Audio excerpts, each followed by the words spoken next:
28 февраль. Толук жана биротоло акталуу. Кудай тандап алгандарды ким айыптайт? Аларды Кудай өзү актайт. Римдиктер 8-бөлүм 33-аят.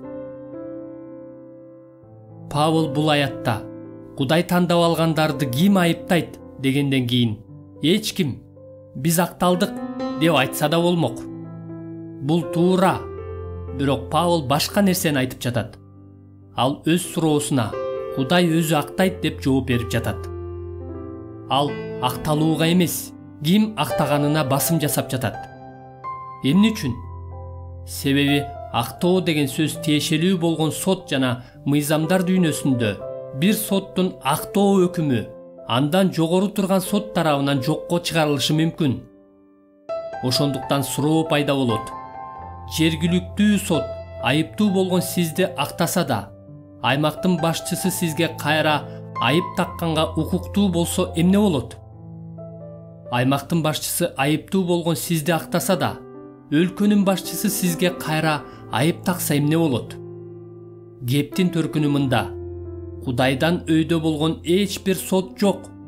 Эгерде Кудай өзү актап жатса, башкача айтканда, сизди өзүнүн алдында адил деп эсептеп жатса, анда эч ким ага каршы чыга албайт. Аны эч ким туура эмес өкүм чыгаргандыкта айыптай албайт. Эч ким сот акыйкатсыз өттү деп айта албайт.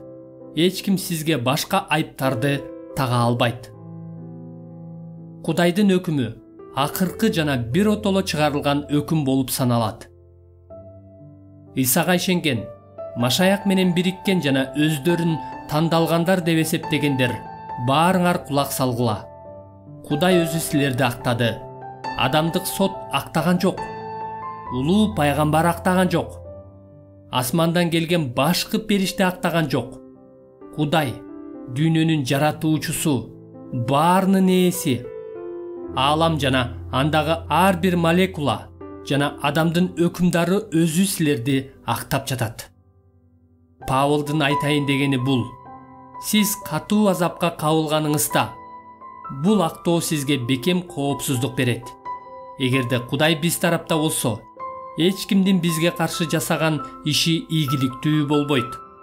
Эгерде Кудай биз үчүн өз уулун берген болсо, анда биз үчүн жакшы болгон бардык нерселерди да берет. Эгерде Кудай бизди өзү актап жатса, анын өкүмүн башка эч бир айыптоо жокко чыгара албайт.